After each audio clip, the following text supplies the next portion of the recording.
nerdy, unqualified, and indistinguishable from rambling. Welcome back to the A&D Show. I can't believe people actually listen to this show. Man, they are not ready for this. My opinion's always correct, but you're allowed to be wrong. All right. I agree. Hello, and welcome back to the A&D Show, or at least for now, the D Show. I'm David. Austin is suspiciously missing right now. I don't exactly know where he is. He may have a special story to tell us if and when he proves himself to be alive and shows up on this show. But we have a big deal for you tonight. We have a great show, special guest. But before we get started, this just in, longtime podcast host Austin and David have finally hit it big with their first ever legitimate interview with a filmmaker, Terry Weaver. That's this show, so don't miss it. So let me introduce, you guys know, you audience, listeners, viewers, whoever you are out there in the world, you know the kind of content that we do on this show. We do a lot of breakdowns of TV and movie shows. Television shows and movies. We do a lot of breakdowns. We do a lot of deep dives and that kind of content. Plus, we also enjoy the random deep dive into the mythical and exciting and sometimes mysterious. And that's kind of going to be a little bit of what we're talking about tonight. I'm going to introduce our guest tonight. This is Terry. And Terry is an exciting, I'm going to put this up here, Terry, real quick. If any of this is wrong, feel free to correct. Terry is a military veteran, an author of multiple books, and has a history of acting, and is, by his nature, an entrepreneur. He's going to tell us a little bit about himself. Tell us a little bit about yourself, Terry. Well, first of all, I like your guys' intro, the A&D Show, and then the subtle, I can't believe anybody watches this. We really can't believe it. It's kind of shocking sometimes. Today it's the T&D Show. That's right. So, yeah, that's all correct. And I did serve in the Navy. I was a Navy corpsman, and it's kind of a unique deal. They run around with the Marines and the Navy. I was stationed with the Marines. I did a tour to Iraq for a while, and it was great. And I learned a lot, and I felt like I was way too feral to stay in the military, so I got out because I joined the military because I didn't want anybody telling me what to do. And I left the military because I didn't want anybody telling me what to do. Yeah. It seems like a strange reason to join the military. The one place where you have absolutely no voice in your own life, and you join because you don't know what to do. So I was 17 and the logic hadn't quite kicked in yet. I'm not sure if it has yet. Yeah, right. So tell us about your history. So you're obviously you're an entrepreneur. That's a big part of your life. Vel Institute, I believe, is something that you created. Mm-hmm. Veteran entrepreneurial. What is that? Leaders, right? Yeah, Veterans, Entrepreneurs, and Leaders Institute. That was started back in 2013, 2014, and it's still going today. It's a nonprofit that serves veterans. And I kind of struggled when I got out of the military. Not kind of. I don't want to sugarcoat it. I struggled when I got out with a couple different things. But once I started to kind of pull myself together, I wanted to do something to give back. So me and a couple good people got together, and we founded an institute that connects veterans, entrepreneurs, and leaders, and does training for them and helps them build relationships in the community. That's awesome. And I've noticed, and I think this even ties in well with what else we're going to talk about tonight, but I've noticed a bit of a theme with you in the creative outlets of your life. You've written 5 books to date. You may be working on a 6th that I'm not aware of, but you've written 5 books, and almost all of them, if not all of them, and if it is all, please let me know, but almost all of them, if not all of them, have some tie to your experience as a veteran. And even your fiction works that you've done, your Eli Ridge novels, all have some sort of tie and some sort of hearkening back to that military experience. And I can see that as a very common theme with your Vel Institute stuff, and it's just kind of like ties back to your experience as a veteran, right? Yeah, that's correct. It was a very significant piece of my life, and I love it, and I want to use it to do good. So I write about military characters. I have some good stories about my military experience. I've kind of used some of the experiences as learning lessons, and I try to share those in book form. So you're correct, man. That's cool. I think that's one of the things we don't talk about as much on this show, maybe as we should. But my wife and I are very, and I'm sure Austin and his family are very like pro-military, pro like veteran, taking care of our veterans and respecting and honoring the people who fought for this country. And so we honor you for your service, and we honor you for the service that you're still doing as a veteran, and serving the other veterans of our country too. That's pretty powerful stuff. Thank you, man. Thank you. So, it was a blessing to be able to serve the country. So yeah, that's awesome.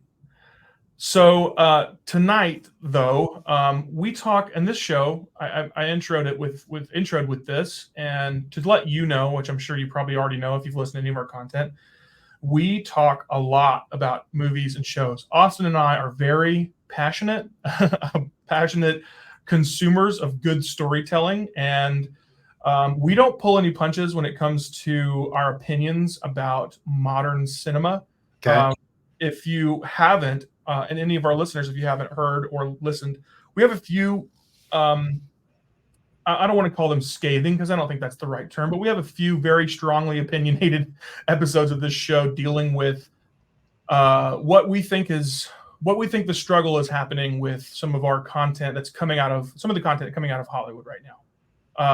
And I don't think it's any surprise that we're not necessarily the most thrilled about some of it. And it's not even just because of some of the messaging that we don't agree with or whatever. I think it's mostly just because we seem to see a dip in quality and a dip in value there. And one of the things that I think is exciting to see is that deficit and that void that's created when bad decisions are made by top tier people in places like Disney, Netflix, Paramount, wherever.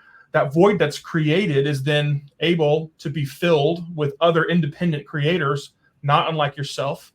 And I know that you have worked in that area before. I know that you were you were the lead character, and maybe are still. I don't know if it's an ongoing show or if it was a short-term series, but you were the lead actor in a show called Breaking Strongholds. Can you tell us a little bit about that show? Yeah, that's a faith-based mystery drama, and you can find it on Amazon Prime. It's called Breaking Strongholds, and it's really about a small town kind of in dismay. A popular figure moves to the town and kind of gets the town excited about his philosophy, and the town goes astray, and there's a missing teacher. So it is like a mystery drama. I really enjoyed it. It was my introduction to acting. In fact, my movie poster is back behind me. I'm not sure. Yeah, I see that. But I loved it, and I learned a lot. And we're in post-production on season 2, so that'll be coming out. I'm not sure if there's going to be a season 3 yet, but yeah, so good show. I will say I did watch the entirety of season 1, and I was so distressed at the end. To be like a good show, in my opinion, is a show that leaves you wanting more, but doesn't leave you wanting more and then never come back with anything. So I was so happy to hear that there was a season 2 coming. And when I watched the show, it was gripping. It was intense at places, and there's definitely some strong emotional pull in that show with the dynamic between your character and your character's children, which I thought was a really powerful message. So anybody that hasn't seen or heard of Breaking Strongholds, make sure that you go check that out. That's good content. You can see Terry acting in that show. I know that there's a film coming out, and I think the trailer drops. I think this episode will be live when the trailer drops. It drops on Friday, May 3rd, correct? Right. Yeah. Okay, cool. And that's a movie, a feature film called Parallels, the Triad. Parallel, the Triad, yeah. Okay. I don't want you to give any spoilers beyond what you're able to do, but can you tell us a little bit about that one? Yeah, it's a Christian sci-fi. I believe that's how they're labeling it. And yeah, I won't give any spoilers away, but it was my first role as a villain, and I absolutely loved it. I got to study some villains who I thought did a really good job. These are really bad people, because I needed to kind of embody that and play that character on screen. Mhm. And I think it comes across. My character name his nickname is Abby. It's really short for Abimelech. So if anybody knows biblical characters, he's a pretty bad character. And that's who I play in this film. But there's other, there's science fiction and things from other realms that come into play. And so it's a neat, fantastical story. I think it's some good writing. I was able to work with, I helped get one of my friends cast in the film who I'd met in acting school, and she's really good. So I helped out a little bit with the casting. I actually got to write a little of my character. So I'm excited about that. I'm a writer at heart. And so I got to help develop that character a little bit, because I thought he was a little flat. But we sorted that out, and Abimelech is certainly an interesting person. So I'm excited for that. The trailer will be live. Cool. I will try to add the link to the trailer to the description, the comments below in the description. If you're watching this on YouTube, I should be able to link it down there. So go check that trailer out. Just check out pretty much anything of Terry's. If you look Terry Weaver up on Amazon, you can see his entire collection of his authorial works. Check out his Eli Ridge series. They're really, really good. And shameless plug, I did all of his book cover designs. That's right, man. And he did a great job. I love him. So Have you ever showed him off on the show? Do what now? Have you ever showed him off on the show? I haven't. I don't have them. Here, let me grab them. Yeah. This will be a double shameless plug. I just want to show off your artwork. Okay. I do have them out. They're on my bookshelf, but it's just in the living room where all of our guests can see when they come over. I can point them like, I made those. That's Terry's books. I made those. Yeah, and it's pretty cool. We got to collaborate on each cover. So yeah. I'm not sure how great this comes across. This is a display cover, but that's the Houston skyline there. Yeah. Integrated into the book. I love it. And I really liked that one a lot. Yeah, me too. Didn't you? If I recall, on this one, you took the photo of that tomb, didn't you? Yes, that is an actual tomb, I believe, down in Houston. And then the latest here. I really love this one too. They're all unique, man. You did a great job. So well, thank you. Shameless plug. So one thing, and this is, if you, any of our viewers, listeners, if you're faithful and you watch this show every week or however often we put out episodes, you'll recall a couple of weeks ago, we had an episode where we had another special guest, Corey, that came on, and we talked about Sasquatch. Sasquatch is a big part of my life. I think he's probably one of my favorite mythical characters of all time. And we had a great show. We talked a lot. We told a lot of stories, had a great time talking about that. And we might get into that a little bit tonight with Terry too. But if you haven't seen that episode, go check it out. Corey does a great job of sharing some really cool insights about the Sasquatch monster. And we talk about a couple of different stories that he's heard or that we've had firsthand experience with.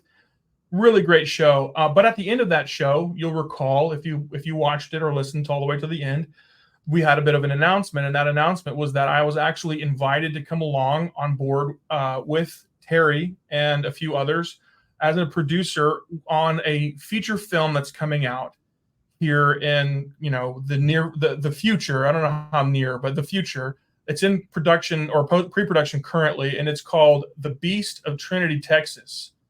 And this is some of the artwork for the film. And this is kind of what we're talking about tonight. We're interviewing Terry because Terry is one of the executive producers of this show and is the writer of the original story for this film as well.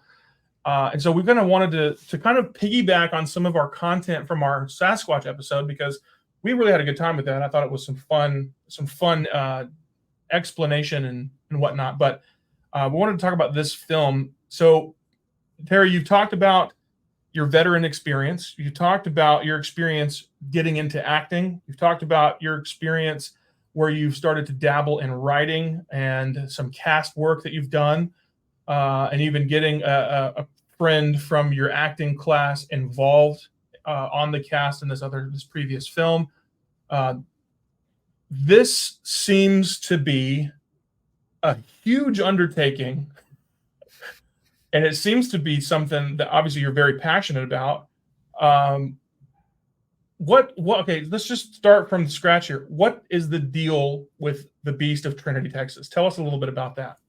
So the deal is, let me share the inception, because I think that's a cool story. So I've got a buddy, we'll just call him Best Boy, and he's a huge fan of Sasquatch. And we were on a trip to Mountain View, Arkansas, and he starts talking about the legend of Boggy Creek, and this was about 4 years ago. And he was so passionate about the legend of Boggy Creek and Sasquatch, and he was pointing to areas that they saw Sasquatch. And the whole time I'm thinking, are you kidding me? Like, this is a joke, right? And he's like, no, this is true. Turns out he comes out later, about a year later, that he has a firsthand account with Sasquatch, a firsthand account with Sasquatch about 40 years ago. So he's seen the beast. And I am a writer, so that's what, if I said I do one thing, it would be writing. And so I've been wanting to write a screenplay for a long time. I've been wrapped up in the acting with Breaking Strongholds and the movie and writing novels and stuff like that. But me and a good friend of mine who I served with more than 20 years ago, his name's Trevor, and Trevor Guerra, he's our other executive producer. He and I have been wanting to do a movie for a long time. We didn't have the bandwidth. So last August of 23, we said, we're going to do it. And we started thinking about what we can do. And we both love comedy, but comedies are very hard. And we wanted to do something with Sasquatch. We're thinking maybe we can do a Sasquatch comedy, but we thought, no, I don't think that'll work. I write in the mystery genre. So all my novels are crime drama, mystery, detective. And so we decided that we're going to do a mystery myth combo, and our mythical element is Sasquatch. Now, the film title is The Beast of Trinity, Texas. We've been working on it since last August. We've cast a lot of the major actors. The script is 98% complete. Of course, you came on board as an associate producer. You're taking care of all the design work and the creative direction, which is huge. That's big in a production like this. But man, you're right. This is a massive undertaking. And so there's a little bit about the inception. As far as storytelling goes, anytime you can mix genres, you can make them interesting. And the name of the game is to be interesting in storytelling. So this is my first true genre mix. And I learned that from a screenwriting guru named John Truby in a book that he wrote called The Anatomy of Genre. So you're mixing, obviously, mystery, mythology, or cryptozoology, I guess, in this case. And there's going to obviously be some elements of, and I would probably say lightly, some elements of horror in there as well. Some of that suspense and kind of, I don't know, maybe not jump scares necessarily, but some elements of that brooding nature of intense, suspenseful thriller, borderline kind of horror elements of that, which I think is, and I don't know how many people are like me in this world when it comes to film. And I don't know that we've even talked about this on this show that often, our preferences when it comes to the kinds of films that we like. But I really enjoy a movie that subverts expectations. There's nothing more irritating than a movie that you can see the end coming from a mile away. A good example, my wife and I just watched the movie. We just watched the Hunger Games quadrilogy. And one of the things, which if you haven't seen those films, they're good films. They're teen drama, teen love story, sci-fi. And that's kind of what you're talking about too, Terry, is kind of blending those genres together in an effective way. And I think they're quite good. I'm a fan. But one of the things my wife, she was really impressed with, because anybody who knows her, and if you don't, this will be something that you can know about her. She is absolutely insanely good at like picking out who the villain is and what their motives are without having to watch the entire film. And it makes me so mad because I love to watch films with her particularly whenever they surprise her or shock her, because she's one of those kinds of people who's extremely emotive. And so when something happens on screen that shocks her, she gets really physically engaged in the movie, and it's really fun. And so we watched The Hunger Games, and if you haven't read the books, they're like 15 years old at this point. If you haven't watched the movies, they've been out forever. I'm not going to worry about throwing spoilers out there, because if you want to avoid spoilers, you can pause this and come back once you've watched all 4 of them. Whatever. I've given you fair warning, so if you are back now, I'm going to trust that you have stopped and watched these movies and you're not going to be upset at the spoiler. But basically, there is a character who is in the movie who's a game maker, and he kind of, at the beginning of the second film, kind of comes out as this kind of villainous, deceiving, kind of monstrous person who puts these kids through these crazy scenarios and pits them against each other in a fight to the death. And you think by nature that he is just a villainous character. He's just evil through and through. And by the end of the film, you realize that he was actually doing everything he was doing in a matter of trying to get the main character to safety, to use her as an icon, as a leader, to sell this rebellion, to get out from this kind of dictatorial leadership model and all this other stuff. And it was very well written in the books, which I've also read. But it was very interesting to see my wife be like, wow, I did not see that coming. That was like my favorite part of the whole night. And so I love stories that do that. And I think that whenever you take those, like you were talking about, Terry, I think whenever you take those elements of various genres and you blend them together into something that's a little bit more unique, you have a lot more capability of subverting people's expectations that way. And I think that's my favorite thing. And I will say too, and I'll probably say this again whenever we're not on camera and recording for this podcast, but my least favorite thing about movies is trailers. I love trailers because I love to see a preview to get me excited to go see the movie, but I hate when trailer editors cut together a trailer that ruins the movie. Yeah. Terrible. I've told this before. I have another show that I do just for fun. It's called Opinions with Dave. And I did an expose on a show that was called Travelers or Flight 493 or some kind of something. And it was all about this show, this plane that just disappears and then all the people are brought back. And the trailer that they released on Facebook was so exposing of the entire plot for the whole show that I was like, I literally commented on there on Facebook. I was like, hello, production company, Paramount, whoever, CBS, whoever. I was like, hey, thank you so much for creating this trailer that tells me everything that happens in the show. So now I don't have to waste 14 hours of my life watching all the episodes of this show that I'm sure is good, but you've ruined it because you sent out this trailer. Oh, hold on a second. Looks like Austin has finally joined us. Austin. Good evening. Wait.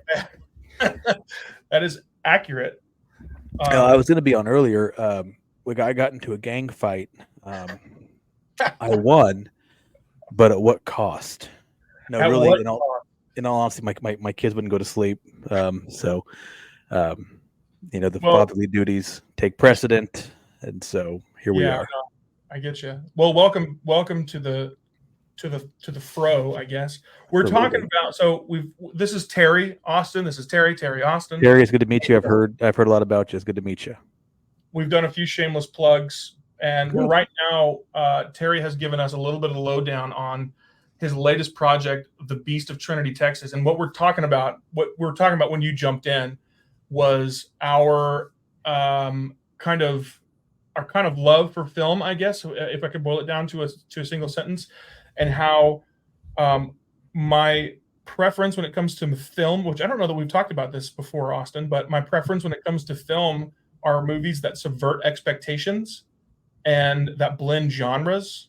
Because Terry's talking about this film, Beast of Trinity, Texas, as a film that does just that. It basically takes elements of kind of a procedural cop drama, thriller, mystery, and then blends them really well with a mythological monster creature type situation, and which is exciting. Absolutely, So, which excites me. It's no mystery, my love of movies, high budget, low budget. I love them all. I will say this, Terry, in researching the movie, there you have an actress, and I can't remember the actress's name. Her name is Lizzie Camp. Lizzie Camp, that's in the film, and she was in a series movie called Camp Blood, Oh yeah. which to this day are some of my favorite movies of all time. I love the Camp Blood series. Cool. And so seeing her be a part of this is exciting. It's cool. She's just awesome, man. She's talented. Yeah. I've always said that, for me, so few films I feel like get, big recognition, rightly or wrongly. I love, looking at I guess quantifiably, lower budget films, because there's so much out there that I think that people don't get to see. And so being able to see stuff like this and David being a part of this is super exciting, super cool.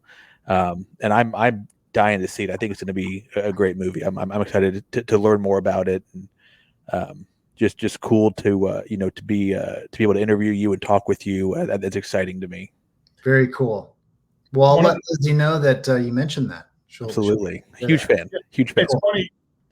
So when you posted, or when the Facebook page released the cast announcement about her being on the cast, I shared it personally, and Austin immediately texted me, and he was like, when you meet Lizzie Camp, please tell her how much I love her Camp Blood movies. All right. I'm a huge fan. We got a big fan on board here. She was recently up in Dallas or Austin working on another horror film, so maybe it's another addition to this series. I hope. I think that it is, because when I looked her up on IMDb, her credits listed a 9th entry into the Camp Blood as in production and either pre or post production right now, which is cool. It's cool. She's a big time talent, which is awesome. But one of the things, Austin, we were talking about before you hopped on, which I think you may or may not have some input on this or want to weigh in on this, but we've talked a lot on the show about the problems that Hollywood is facing. We've talked at length many times about the problem with Disney's kind of quantity over quality problem that they're kind of facing with their Marvel content, with some of their Star Wars content, and that it seems like they're just wanting to crank out more content regardless of the quality of that content. And then even some other production houses putting out stuff that is creating this deficit of interest in the audience. Mm-hmm. And one of the things that I mentioned to Terry before you hopped on was that the cool thing about that, which we talk about it on here fairly often, and neither of us are super happy about it because we love film and television, and we want it to be good. We want it to be something that we're excited and passionate about, and we want to see creators and filmmakers and directors and producers be given creative control so that it can be something that the fans actually want to see.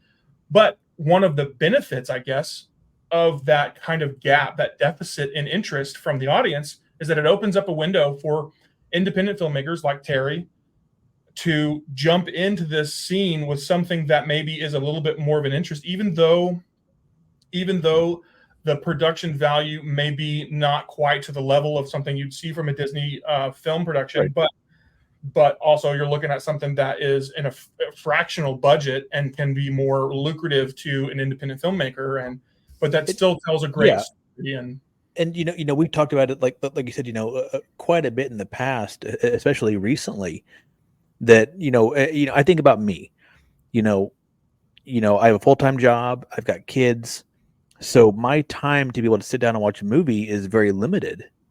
And so when I get the chance to, I want to see something that's good and something that to me, David, I've told you before that this is not a political podcast or something like that. This is just us talking about stuff that we love. Yeah. But for me, I don't want to sit down to relax in my limited free time and be preached at or talked. I just want to sit down and have fun and enjoy what I'm viewing. I don't care who's in it. I don't care what it's about. I just want to have fun. Yeah. And I think that part of the problem is that we've forgotten that, or I guess studios have forgotten that people are here to be entertained. You know, I'm not looking for a soapbox every time I go watch a movie. I want to have a good time. Yeah. And so, we've talked about that, and you see that a lot with the quantity versus quality, is that, if this costs me $1 million to make, but I make, $1.1 million, I'm coming out ahead. And it's just, to me, it's such a fallacy that it used to be, there were what 10 tent poles a year, maybe 12, maybe one tent pole per month for moviegoers. And now it feels like there's a subjected tent pole every week, and most of the tent poles, they just don't hold up. And so, I like this notion of quality over quantity, but like you said, because of that, the independent filmmakers, they don't get the credit they deserve or the eyes that they deserve. And so something like this that may be different, I'm super excited about. Yeah. Yeah. Terry, you have any weigh in on that? Yeah. So I think for a storyteller, the number one goal should be to entertain, not to teach, not to push an agenda. But when you have strings attached to your money that goes into making the film, you got to do what the money people say. Absolutely. The good thing about us is ours is independent. It's got independent financing, and we're going to tell a message. We're going to tell a story that's entertaining. That's our number one goal. So I'm saying it here, and it's going to be entertaining. It's going to be fun, and it's got some deep meaning to it, even though it is a creature feature and it's got a Sasquatch in it. So I'm excited about that. Which I want to say this, Terry, is that I love the creature features. Like, I've always loved, some of my favorite movies growing up as a kid that liked the horror-esque films. The Thing, The Fly. I loved Harry the Hendersons. Like, that was like a staple of my childhood. Yeah. Not necessarily a creature feature necessarily, but David knows my love of Gremlins. And so, stuff like that. I've always really enjoyed, those type of films. And, even the ones there aren't a ton today. I guess you could quantify something like Jeepers Creepers, I guess, in some regards in that fashion. But, I've always liked that suspending reality for a moment and just having fun. I think in the vein of the creature feature, you've got films that are iconic in that kind of vein. Some of them are huge, would say huge at the time, budgets. Like one that was released just a few years ago, I think maybe about, I don't know, 8 or 9 years ago, was the Super 8, one of Spielberg's last films. I don't know if he's done anything since then or not, but it was one of his last films, and it was very kind of in the same vein as like the Goonies, as a coming of age kind of thing. E.T., I guess, would probably fall in the same kind of vein of creature feature, even though it was a little more of a child oriented story. But that is like, those are kind of some of my favorite films just in general. I've seen Super 8 like probably half a dozen times, and I've loved it every single time. And it's not even one of the greatest ones there is. It's just really, really good. But one of the things that I love, and this is something you kind of touched on it a little bit, Terry, and I guess you kind of did in your own way too, Austin, is with Hollywood. Terry, you touched on this really specifically. With Hollywood, you've got a big budget feature and you're getting a lot of money from a lot of places, and you have to do whatever that money tells you to do. Now, we have seen some areas where filmmakers and directors and things are given a bit more creative license with that money and have been able to create things. I think a good example of that would be, like we talked about last week, The Batman is a movie that Matt Reeves was given a lot of license to be able to create that the way that he wanted to. The Joker is another one that's very similar to that. But whenever you look at these films, you have to think about whatever the agenda that they're preaching in these is probably because they're forced to by the people who have their hands on the money. And one of the things that I like you said, Terry, about this particular film being being more independent of those kinds of kind of commandeering or commanding opinions and voices is that you can put messaging in there in whatever way you feel necessary. That like we talked about before, with your books and with some of your other projects, some of them being faith-based, some of them being very pro-military, pro-veteran in some aspects. And I, to a certain degree, like Austin said, I don't necessarily go to watch a movie for the intention of being subjected to the whims and thoughts and wills of whoever's holding the money. And I don't like it when films just beat you to death with whatever message those people have to say, because I like to go into a film, like you said, for a good story, for an escape, to be disconnected from reality into a cool world of whatever imagination it's crafted from. But I do enjoy when there is a positive message, and I think sometimes you can kind of see it even if it's not meant to be there. When there's a positive message that's built into a story, even if it's a scary, intense story. A good example of this, my wife and I just recently watched the movie Split by M. Night Shyamalan, featuring James McAvoy. And if you haven't seen it, audience, Austin, Terry, it is a masterclass in acting. It's phenomenal. Some of the things that he does just with his facial expressions, changing from different personalities and this dissociative personality disorder thing that he's got, it is really fantastic to see. But one of the things that we finished watching the movie, and at the end of the movie, we were both kind of left with this kind of, and we both kind of told each other before we even realized that we were having the same thought. But there was an interesting positive undercurrent message happening at the very end of that film that basically is this idea that your brokenness isn't something to be ashamed of. It's something that can carry you forward and you can do something good with it. And your brokenness is a beautiful thing. And they had a really kind of twisted way of saying that message. And it was a very intense, and I don't want to say scary, but very intense and stressful movie. But I enjoy that whenever you find a way to creatively, I think is probably the hinging point in this part, when you find a way to creatively say something positive to your audience. Because let's be honest, we live in a crazy world with a bunch of crazy people. You walk 10 feet out your front door and you're bound to meet some wacko who God knows what's going on in their brain. It's a crazy world out there. And the whole idea, in my personal opinion, the whole purpose of film and television is to be an escape from the craziness of life.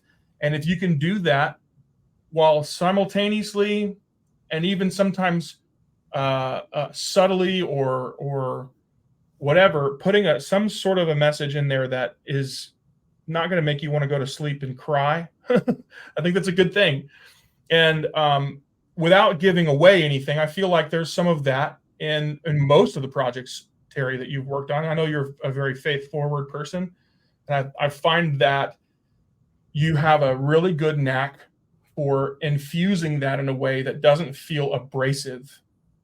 Not that you're hiding your belief system or hiding behind your art, hiding your faith or whatever behind your art, but I find it really intriguing that you're able to find a way to infuse that without it coming across as preachy or in your face or offensive even. Yeah, I think a good resolution is what the audience wants. So if you give the audience that in some form or fashion, I don't like getting to the end of the movie and not having some kind of good resolution. And what I mean is, like, on the good versus evil spectrum, when it ends in a neutral way or even on a negative way, that leaves me wanting more. I think that is one thing that people want, is some kind of good resolution in a film. I agree wholeheartedly with that. Yeah. And our film has that.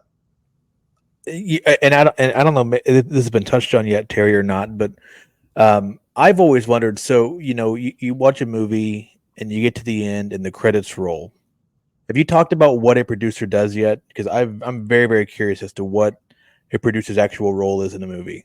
Yeah, there's a lot of different producer roles, so we could talk about each one, but they do everything. They do everything from casting to bringing, they are the point person for the entire film. So an executive producer typically is the person in charge, and then there's other producers that help them make the thing happen.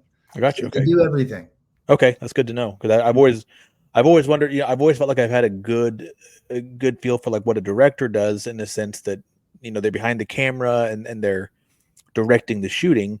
But I've always kind of wondered, like, what the producer does. So let me give you a little more specificity. So typically, a story is written, and whether that's a spec script or it's a script that a studio wants to produce and they hire a writer, once they have a story, then they'll find producers to actually pull everything together. And the producers may find the director, or the studio may find the director. In this particular instance, I wrote the script and we had our producers and director at the very beginning, but I was always going to be the writer and one of the executive producers. So producers really are the kind of the team captain that pulls everybody together, puts them in the right position. There's all kinds of producers. There's line producers. There's all kinds of different producers that wear different hats. We're going to wear a lot of hats. So now, so I would imagine that on a more independent film, the producer's doing a lot more than potentially on a larger film, or would it be about the same amount of work? No, they'd be doing a lot more on a smaller film with a smaller budget. Yeah. Not to minimize the big budget. Right. No, correct. A lot too. But the more hats you have to wear, the smaller the budget.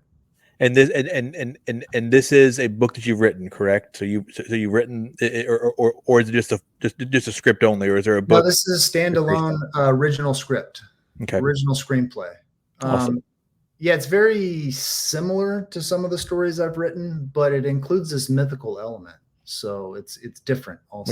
I'm excited about it. I think it'll be a fun watch. I look forward to being able to see it and watch it.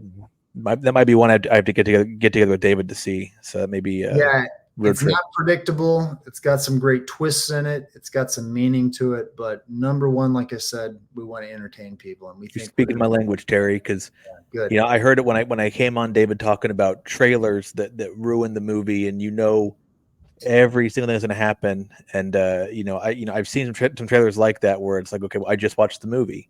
And so I'm excited about a movie like this that there's a lot of twists you don't see coming, and I like that. That's my kind of show right there. Good. One thing I think that we'll definitely have to do, and this will be something that will be viewers, watchers, audience, worldwide, I guess, whoever's out there listening in the dark expanse of the internet. This is something I think will probably, when it happens, it'll probably be a few years from now.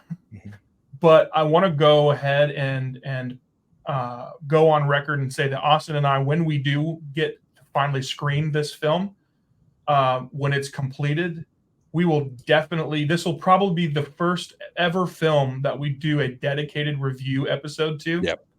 To just kind of talk about, and maybe obviously not like spoil it for anybody. We don't want to ruin the movie going experience for the audience, and we don't definitely want to compromise the profitability or whatever of the film for the production side of things either. But I think it's definitely something that warrants, because like we've talked about before, Austin, and we've mentioned it even on this episode, we talk a lot about the woes as consumers that we feel from big budget movie houses that either make content that nobody's asking for, or make it in a way that is too preachy about things that are not important to us or relevant to us, or whatever the case may be, that we have whatever woes we have with big budget movies.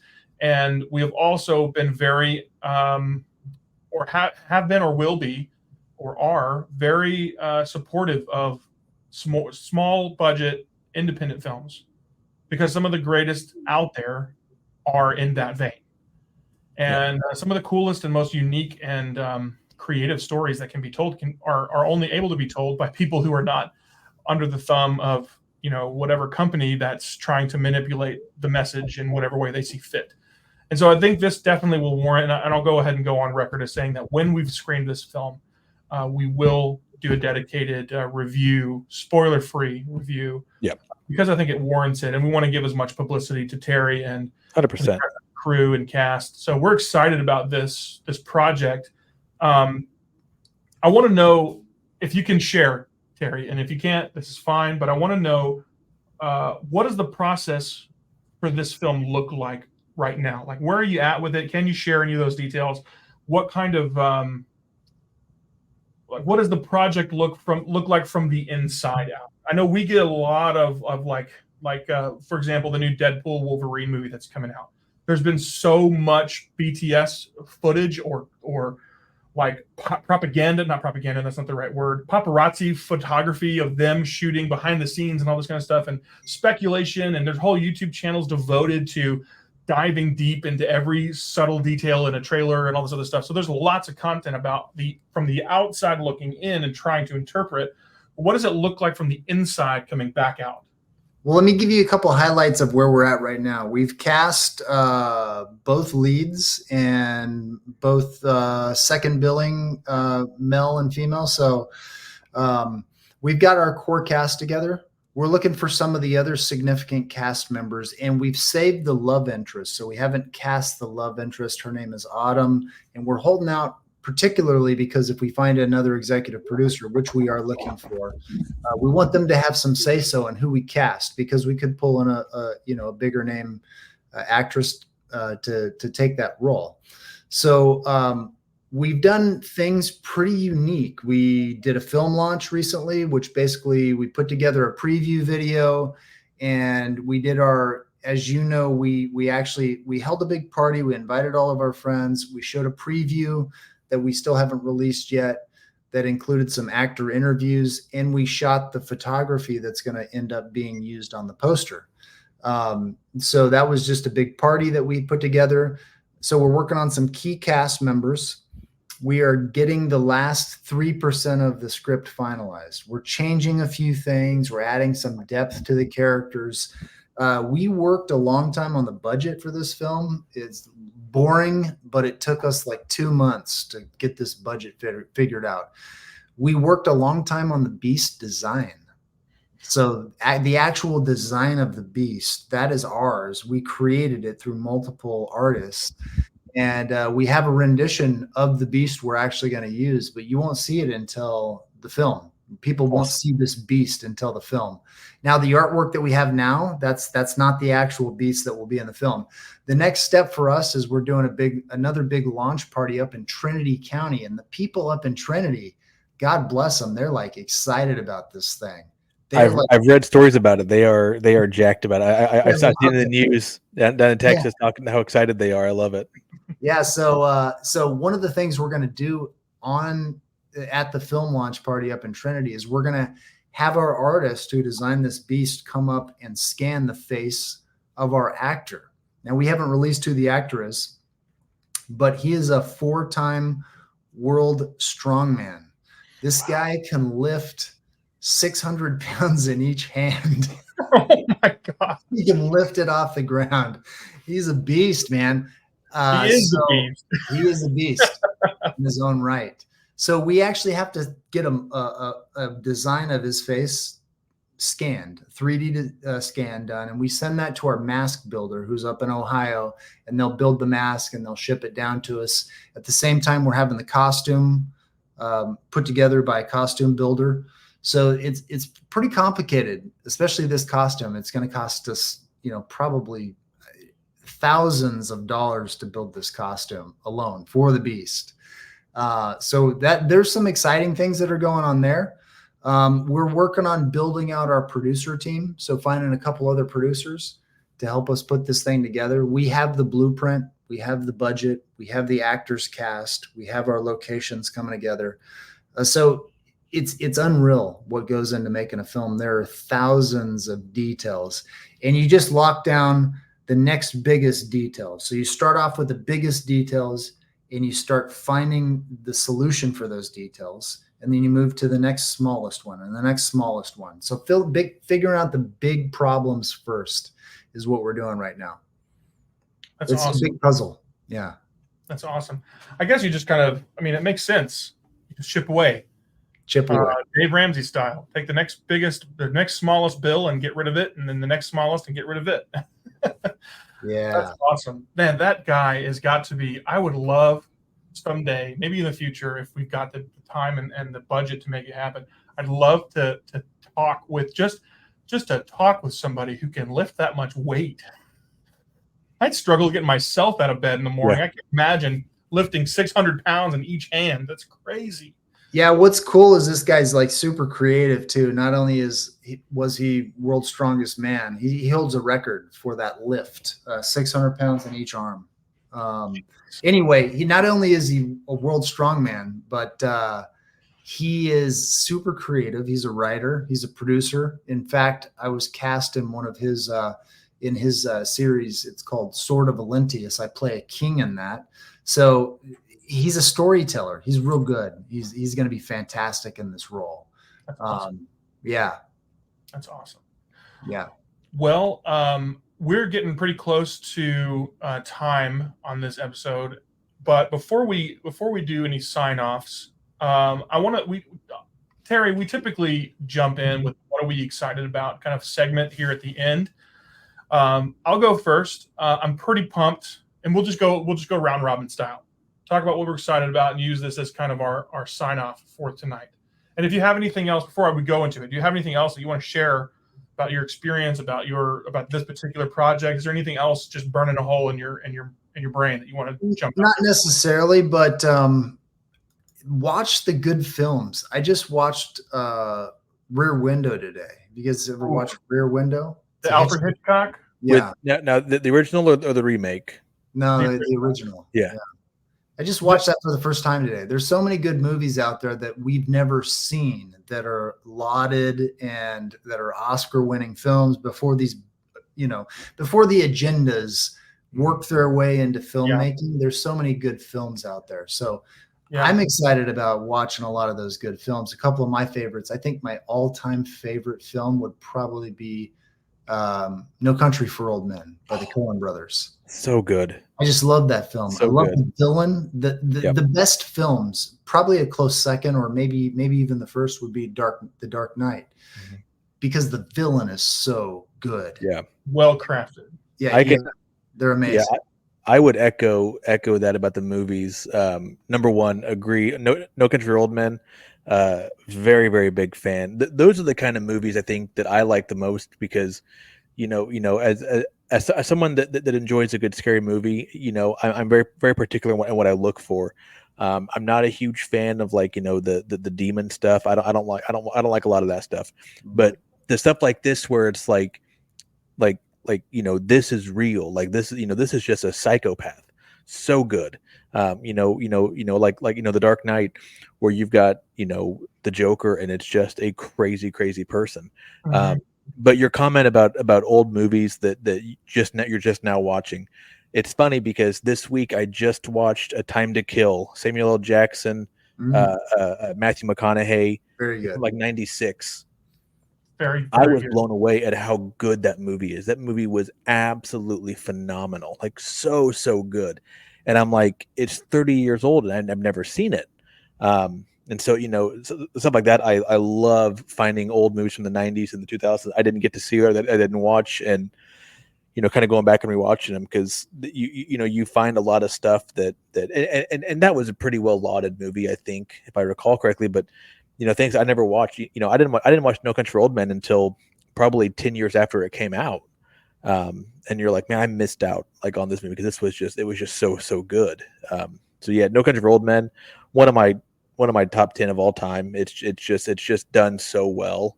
That's the kind of movie that, because it holds you in suspense and it does scare you to your bones. You're just like, man, like you gotta, you're looking over your shoulder, seeing who's coming in, coming in behind you or who's going to come in your house. It was so good. Yeah.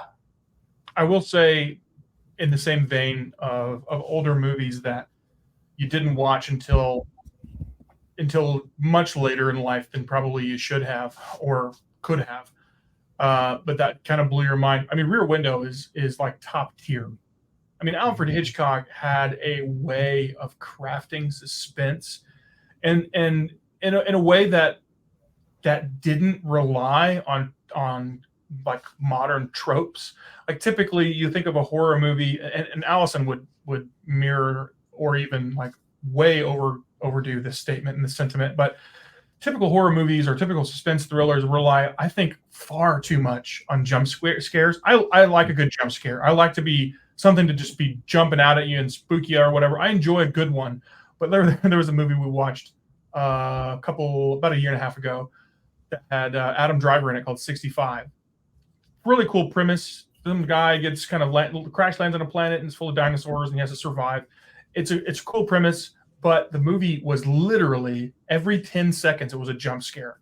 And I enjoyed it, but Allison about had a heart attack whenever she watched it, but it was good. I like that. But one of the things that I love about classic cinema, things like, Alfred Hitchcock's The Birds or Rear Window, these kinds of classic heavy hitters when it comes to suspense, is that they didn't rely on because most of those things weren't even like invented yet. And so Hitchcock's Rear Window, I'm glad you mentioned that because that's such a shockingly good movie with such a simple setup. Like, I love a movie that relies almost exclusively on its story and there's almost no spectacle. Now, I will say, I do love a good spectacle. Movies like Pacific Rim, beautifully crafted CG and special effects. But whenever you have a story that's so compelling that it doesn't need to be dressed up in all kinds of frilly, lacy, crazy CGI stuff. There's something beautiful about the purity of a good story. And Rear Window is a perfect example of that. Another good example of that is 12 Angry Men with Henry Fonda. Like, incredibly crafted story, suspenseful, exciting, and just one of those movies so for any of our viewing audience maybe that doesn't know, Rear Window is a movie that exists. The whole story happens inside his apartment. The whole movie. He never leaves his apartment. The camera never leaves his apartment. It's just looking out the back window of his apartment. That's all that, and hence the name of the movie, Rear Window. And 12 Angry Men is a movie that happens exclusively in the room where the jurors meet to preside over the facts of a case I think it was a murder case. And just the simplicity of the setup, but that relied on incredible writing, a very compelling story, and incredibly good acting. I think those are some things that I think that we get a little too caught up. We get a little too blinded by the flashy kind of production value. And I like good production value, good lighting, crazy camera angles, good sets, good CGI. I enjoy that, but I feel like we lose a little bit of the craft if we just rely on the flashy, gaudy spectacle and we don't have something substantive to back it up. So I think those are really powerful examples, and probably two of my favorite movies of all time. A third would be, you're going to laugh at this, and maybe I've mentioned this on the show before, but a third would be the 1959 James Mason helmed Journey to the Center of the Earth with Pat Boone. Just the goofiest. They took like giant iguanas that were, maybe 18 inches long, and they filmed them from low angles and made it look like they were 30 or 40 feet long, and those were the monsters at the center of the earth or whatever. Well made, but it was just a different era. And I honestly, I wasn't alive then, but I miss it. Can you miss an era that you didn't live through? Sure. Yeah. So anyway, that's really cool, and I think that speaks volumes about you, Terry, as a creator, as a writer, as a producer, and maybe even subtly hints at a little bit of what we can expect from the Beast of Trinity, Texas, is some of those kind of back to the roots storytelling elements that made movies good before technology was what we leaned on to craft good movies without good stories. So anyway, what are we excited about before we go off air for this episode? What are we excited about? Anybody want to start? I can start, or Austin. Go for it, David. I'll let you start it off. Well, first of all, I'm excited about Beast of Trinity Texas. I'm honestly genuinely pumped about it. I've talked to my wife about it. I've talked to my father-in-law about it. I've talked to my mom. I've talked to my brother. I've talked to my dad. Everybody that I can. And it's not like I'm, just so you know, Mr. Executive Producer over there, I'm not sharing anything that I shouldn't be sharing. But I'm excited about it. I think some of the things that we're doing, if you don't know, and Terry mentioned this earlier, and Austin, you've heard, I've told you, I'm associate producer, but I'm also primarily art director. And so a lot of what you'll see, promotions and marketing collateral and design, the poster you mentioned that we did the principal photography for just last weekend, those are things that I will be building with my own hands. And that's a really cool outlet for me. So I'm excited about that. But beyond that, I'm just excited. I'm a storyteller. I'm a writer myself, and I'm excited to see how this story is crafted visually to match the intensity and suspense that's in the actual writing of it. I think that's going to be really exciting. But beyond that, it's warm outside, and I'm excited to get my pool set up so I can swim. There you go. That's completely unrelated to what we're talking about, but I'm pumped about it. I'll second a good portion of that, because I told my wife, I said I'm talking to a real movie producer. So I was super stoked about that, because I've never talked to a real movie producer. And I'm a huge movie guy, and so I was really excited about that. Aside from the movie, obviously, I am excited that I'm going to be building my kid's new playset this weekend. And by excited, I mean not very, because it's a 130-page manual. So I'm super stoked about that, because I've only been asked 10 times. Came in last week, when are you going to put it together? But we've had a lot of rain here in Illinois, so it's been kind of rained out, and so we're going to get some rain tonight and then clear for the next 2 days. So I'm going to work on that. Lucky me, and that's I guess that's my lucky thing. And then I'm excited that I've gotten through a good majority of the Fallout series, which I've been talking about how excited I was about this series. I'm watching it with a friend of mine from work, and so I've not finished it yet. We're kind of doing one episode per lunch, and it's as good as I hoped it would be. So if you've not seen the Fallout series on Amazon Prime, I highly recommend it. It feels very true to the game, and it's been a very, very fun watch these first 6 episodes thus far. Awesome. Well, I'm excited about sharing this episode out with my network and helping spread the word about the show. Thank you. And I'm also excited about playing a role in this film. I get to play the sheriff in this film. I was going to ask you about that. I saw you were in the movie. I was going to ask you about that, because I saw some of the pictures from the last get together, and I saw you were in your costume. I was excited about that. Yeah, he's Titus Ridge, and I wrote this guy, and he's very near and dear to my heart. And I think a lot of people will relate to him because he's broken, and he has a lot of hangups and issues, and he's running from his past, and he's running from ghosts. And to be able to play that character and show something through him is going to be the time of my life. I also get to act with Lizzie Camp. She'll be my main scene partner, her and one other person. But we got to act together last summer in a film, Parallel the Triad. She's in that also. And she's a fantastic actress. So I couldn't have found a better person to play the daughter of this sheriff. She's going to play the daughter of this sheriff. I'm excited about that. I'm excited about Amazon just popped up a bunch of old Hitchcock movies. So I'm going to watch Vertigo next. Ooh, I'm excited about that. Yeah, I'm going to check that out. And then lastly, my daughter won Athlete of the Year in her school. So all of 8th grade, she is the number one female athlete. So we're going to a red carpet award premiere for her. That's awesome. Week. I'm pretty proud of that. What sport? Well, she did multiple. She was in volleyball, soccer, and track, and she just excelled at all of them. Awesome. Good for her. That's exciting. I'm sure exciting for you as a father. Yeah. My kids so far have my coordination. So my oldest daughter, she did soccer a season, and she's going to a basketball camp in a few weeks. So she's excited about that. But nice.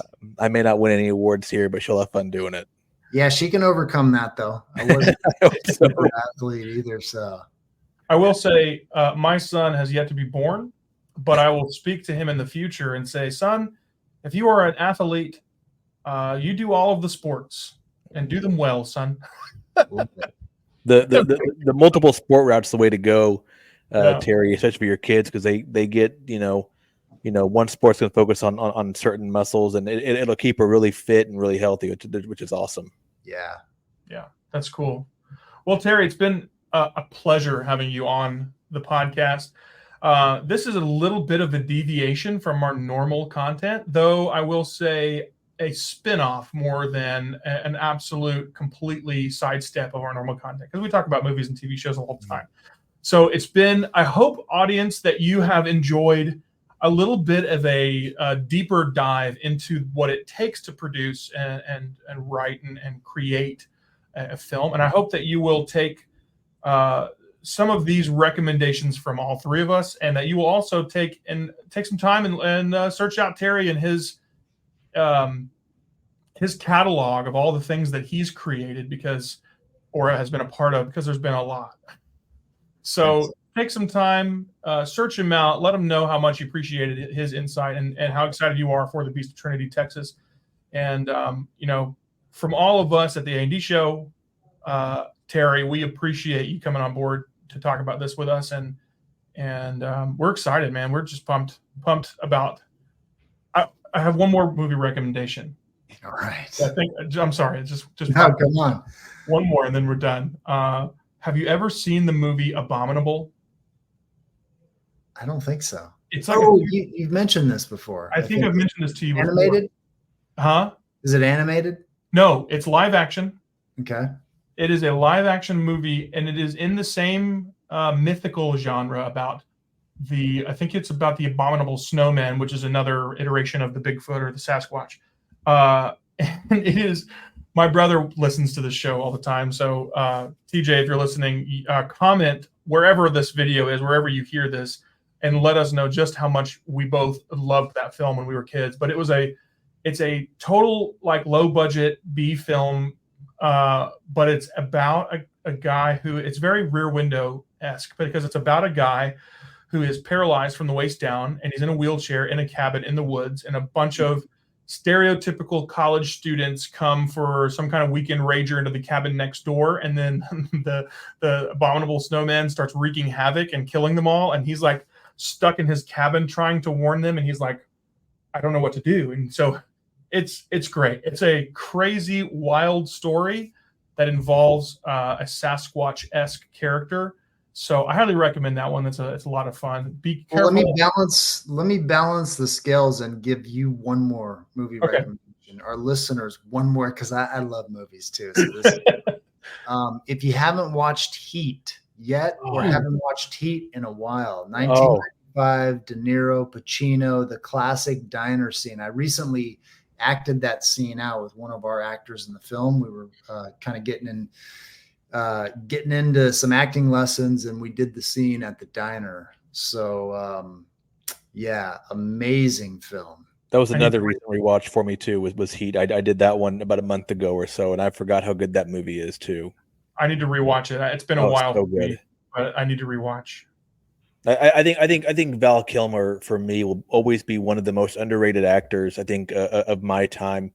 And as he's gotten older and his health's declined, I mean he was so good in Heat. I mean, I know that it was Pacino, De Niro. I know that was the focus of the movie, but Kilmer's character was just a second to none for me in that movie. I thought he really, really made the movie for me. I thought Val Kilmer was just phenomenal in that. Agreed. I agree. And with that delightful note, thank you all for watching. Thank you for listening. Thank you, Terry, for joining us. Absolutely. Thank you, Terry. Pleasure. For being fashionably late. Did my best. I blame the kids. Yeah. Whenever they get old enough to listen to this content, they'll be so proud to know that you blamed them for being late to this episode. True. No, they know. Oh, man. All right. Well, thank you all so much. We'll catch you on the next episode. Have a good night.